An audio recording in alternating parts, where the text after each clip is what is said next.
जिंदगी का सबसे बड़ा मोटिवेशन क्या है? Our ambition, our goal, our purpose. ये क्या सबसे बड़ा मोटिवेशन है जिंदगी का? According to you? यस, ठीक है, आगे देखते हैं। जो मैंने देखा है अपने साथ जो यंग लोगों को, तो उनका सबसे बड़ा मोटिवेशन प्रैक्टिकली स्पीकिंग अभी रहता है कि उनको जॉब मिल जाए, उनको कोई काम मिल जाए, उनको अच्छे पैसा मिल जाए। तो एक है कि एक बहुत ही हम सुपरफिशियल लेवल पे बोलते हैं कि गोल्स, एम्बिशंस या हमारा जो इनर मोटिवेशन है वो मोटिवेशन है, बट जो एक्चुअली चीज़ें हमें ड्राइव कर रही है वो ये सारी चीज़ें हैं। तो आप कह रहे हो सबसे बड़ा मोटिवेशन पैसा है? प्रैक्टिकली स्पीकिंग इस दुनिया का सबसे बड़ा मोटिवेशन? हाँ, ठीक है। अकॉर्डिंग टू मी सर, सबसे बड़ा मोटिवेशन सेटिस्फैक्शन होना चाहिए। सेटिस्फैक्शन हमारा सबसे बड़ा मोटिवेशन होना चाहिए। Yes. सेटिस्फैक्शन कैसे मिलता है लाइफ में? सेटिस्फैक्शन, अगर आप अपनी लाइफ में जो करना चाहते हो वो आप अचीव कर ले रहे हो तो आप सेटिस्फाइड हो। जो हम करना चाहते हैं अगर वो हम अचीव कर लेते हैं तो हम सेटिस्फाइड हो जाते हैं। हाँ। तो कितना कुछ करना चाहते हो आप लोग लाइफ में? क्या थोड़ा बहुत कुछ करना चाहते हो? बहुत कुछ करना चाहते हो? बहुत कुछ करना चाहते हो, लेकिन करते क्यों नहीं हो? सर क्योंकि हम अपने अपने कंफर्ट जोन में हैं। Yes sir. करने से डर लगता है। सर हम अपने कंफर्ट जोन से बाहर ही नहीं आ पाते। हम अपने कंफर्ट जोन से बाहर नहीं आ पाते। सब एग्री कर रहे हैं ना इस बात से? हाँ, कि हम करना बहुत कुछ चाहते हैं। आप ये कह रहे हो, अब देखना ये बड़ी ट्रिकी सिचुएशन है। आप क्या कह रहे हो? हमने वर्ड यूज किया सेटिस्फैक्शन। सेटिस्फैक्शन कैसे मिलेगा? जो भी हम लाइफ में करना चाहते हैं अगर वो हम कर लेते हैं तो हमको सेटिस्फैक्शन मिल जाएगा। बिना उसके मिल सकता है क्या? अगर आपको उठा करके कमरे में मैं बंद कर दूं और बोलूं हो जाओ सेटिस्फाइड, जो चाहिए जीने के लिए वो सब मिलेगा, खाना मिलेगा टाइम पे, पानी पीने को मिलेगा, क्या आपको लगता है सेटिस्फैक्शन मिल जाएगा लाइफ से? नहीं मिलेगा। तो सेटिस्फैक्शन कैसे मिलता है? जो भी हम करना चाहते हैं वो हम कर सके।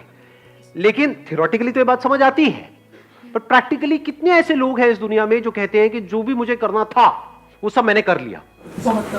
बहुत कम, क्योंकि ये गोल्स, एम्बिशंस भी चेंज होते रहते हैं टाइम के साथ साथ। एक एज में जो आपका गोल होता है, जो एम्बिशन होता है, लग रहा होता है यही सब कुछ है, जब उसको अचीव कर लेते हैं उसके बाद में क्या होता है? नंबर 1 दूसरा आ जाता है, नंबर 2 जो होता है उसकी इंपॉर्टेंस खत्म हो जाती है। सर हाँ। सर तो क्या हम अपनी लाइफ से कभी भी सेटिस्फाइड नहीं हो पाएंगे? Exactly. देखो यही बड़ा इंटरेस्टिंग इन्होंने पॉइंट बोला। तो इसका मतलब हम अपनी लाइफ से कभी भी सेटिस्फाइड नहीं हो सकते। जब तक कुछ नहीं मिला होता है तब तक उसकी इंपॉर्टेंस बहुत ज्यादा होती है। जब मिल जाता है और जब उसकी आदत पड़ जाती है, जब वो एक रूटीन बन जाता है तो बोरिंग हो जाता है, फिर हमें कुछ और चाहिए होता है। तो इस तरह से तो हम कभी सेटिस्फाइड हो ही नहीं सकते। इसका मतलब तो एक बार नहीं, बार बार लाइफ में हमको अपने कंफर्ट जोन को छोड़ना पड़ेगा, या ये कह लो फिर से नेक्स्ट लेवल पे जाना होगा। वीडियो गेम से ज्यादा आप अच्छे तरीके से समझ सकते हो। कितने हैं जिन्होंने लाइफ में कभी ना कभी वीडियो गेम खेली है, कोई ना कोई? तो बताना मैं ठीक कह रहा हूं या गलत कह रहा हूं। एक वीडियो गेम हो जिसमें आपका गोल है, आपका एम्बिशन है कि मेरे को इस वीडियो गेम के इस लेवल तक पहुंचना है। एक बार पहुंच जाते हैं तो क्या होता है? पहली बार में सबसे ज्यादा मजा आता है, दूसरी बार में कम, तीसरी बार में, चौथी बार में, पांचवी बार में खेलने का भी मन नहीं करता। लेकिन जबरदस्ती आपको खेलना पड़े पूरी जिंदगी के लिए तो लाइफ बोरिंग नहीं हो जाएगी? तो या तो हमको अपनी गेम चेंज करनी पड़ेगी, कोई दूसरी गेम खेलनी पड़ेगी, यानी कि लाइफ से अगर हम रिलेट करें तो कोई दूसरा काम करना पड़ेगा, या फिर उसी के अगले लेवल पे जाना पड़ेगा। बट द प्रॉब्लम इज, जैसे ही हम एक लेवल पे चले जाते हैं तो वहां पर जाकर के हम स्टक हो जाते हैं, क्योंकि अब हमको इस लेवल को खोने का डर होता है। सब रिलेट कर रहे हैं ना मेरी इस बात से? हाँ, फिर चाहे लाइफ जितनी मर्जी बकवास हो, लाइफ में कुछ भी इंटरेस्ट ना आ रहा हो, सब कुछ बोरिंग हो, लेकिन हम उसको नहीं छोड़ पाते हैं। कोई ना कोई एक्सक्यूज दे करके हम बस वहीं पर अटक जाते हैं पूरी लाइफ में, पूरी लाइफ निकल जाती है। तो लाइफ का सबसे बड़ा मोटिवेशन क्या है? घूम फिर के फिर हम वहीं आ गए, यानी कोई ऐसा मोटिवेशन जो हमको कहीं पर भी लाइफ में अटकने ना दे। हाँ सर, हार और जीत दोनों को छोड़ के एक्सपीरियंस के बेस पे आगे बढ़ना है ना? हार और जीत को छोड़ करके आगे बढ़ना लाइफ में। अब ये कैसे होगा? उसकी मोटिवेशन कहां से आएगी कि हार को भी छोड़ दिया, जीत को भी छोड़ दिया, बड़ी से बड़ी हार से भी फर्क ना पड़े, और एक छोटी मोटी जो जीत होती है जिसको हम जीत समझते हैं उससे भी फर्क ना पड़े। कोई ऐसा मोटिवेशन जो लाइफ के एंड तक चलता ही रहे। जैसे ही वो हमको याद आए, एक मिनट सुनना, हाँ, जैसे ही वो हमको याद आए तो हमारे अंदर एक एनर्जी आ जाए। सर मतलब हमको एक ही लाइफ मिलती है, उसी में जो करना है वही कर सकते हैं, तो हमें पीछे नहीं हटना चाहिए कभी। जो आपने कहा उसको मैं एक वर्ड में डिफाइन करता हूं, वो है लाइफ का सबसे बड़ा मोटिवेशन है डेथ। इससे बड़ा सच कोई और है? नहीं। लेकिन इसके बारे में बात करने से भी हम डरते हैं, इसके बारे में सोचने से भी डरते हैं ना बेवकूफ। जो जिंदगी का सबसे बड़ा मोटिवेशन है उसके बारे में तो हम कभी सोचते ही नहीं है। इसीलिए हम छोटी मोटी चीजों में उलझ करके रह जाते हैं। छोटे मोटे मोटिवेशंस क्या हैं? Desire and fear. 99.9% जो लोग हैं उनकी life it's driven by desire and fear, nothing else.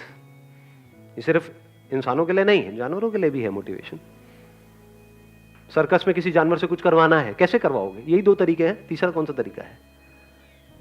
जैसे कोई जानवर है, मान लो कोई कुत्ता है, उसको हड्डी दिखाओगे जो उसके पसंद की है, उछलने लग जाएगा, हो गया ना मोटिवेट, उछलने के लिए।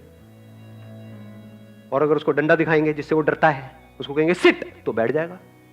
डंडा मारने की भी जरूरत नहीं है, डंडा दिखाएंगे बैठ जाएगा। तो डिजायर एंड फियर, क्या इसी तरह से हम एक्ट नहीं करते हैं अपनी लाइफ में? यही तो आपका कंफर्ट जोन है। और क्या है? जो भी आपके सो कॉल्ड डिजायर्स हैं वो पूरे किए जाए और आपको बांध दिया जाए, तो क्या बंधोगे या नहीं बंधोगे? ऐसे ही बंधते हैं और इसी को कंफर्ट जोन बोलते हैं। उसके बाद यह सवाल नहीं उठता है कि जो एक्शन आपको लेना पड़ रहा है उस डिजायर को पूरा करने के लिए, क्या उस एक्शन को लेने में आपका इंटरेस्ट है या नहीं है? जैसे यह सवाल नहीं उठता है कि वो जो कुत्ता उछल रहा है उसको उछलने का मन है या नहीं है। अगर ये चाहिए तो उछलना पड़ेगा। ये जो डिजायर्स हैं और फियर्स हैं, इस तरीके से अगर हम अपनी लाइफ को जीते हैं तो ये कोई समझदार तरीका नहीं है जीने का लाइफ को। जानवर भी ऐसे जीते हैं। अगर एक्चुअल में इंसान होने का जो एक्चुअल में मतलब है, इंसान में और जानवर में फर्क क्या है सबसे बड़ा? दिमाग। दिमाग क्या होता है? दिमाग मतलब क्या? ब्रेन तो उनके पास में भी है, हमारे पास में भी है। इस ब्रेन में ऐसा क्या होता है यहां पर जो वहां पर नहीं होता जानवरों के केस में? थिंकिंग। What is thinking? हाँ, we can discriminate between what is good for us, what is bad for us, not just in the short term but in the long term as well. जानवरों के पास में कोई choice नहीं है। They are driven only and only by their survival instincts. जैसे मैंने अपने एक सेशन में कहानी सुनाई थी कि बंदरों को कैसे पकड़ते हैं। कितनों ने सुनी है वो कहानी? बंदरों को कैसे पकड़ा जाता है? एक बॉटल लेते हैं और उसका जो आगे का मुंह होता है वो इतना बड़ा होता है कि एक बंदर का हाथ अंदर तो चला जाएगा, लेकिन नहीं, बाहर भी आ जाएगा। जब अंदर जाएगा तो बाहर क्यों नहीं आएगा? यार कैसी बातें करते हो? ये तो वही बात हो गई, सीढ़ी से ऊपर तो जा सकते, नीचे नहीं आ सकते। ये कैसी सीढ़ी है? नहीं नहीं नहीं, अंदर भी जा सकता है, बाहर भी आ सकता है, लेकिन अगर वो बंदर मुट्ठी बंद कर ले तो बाहर नहीं आ सकता। तो उसमें क्या किया जाता है? थोड़े से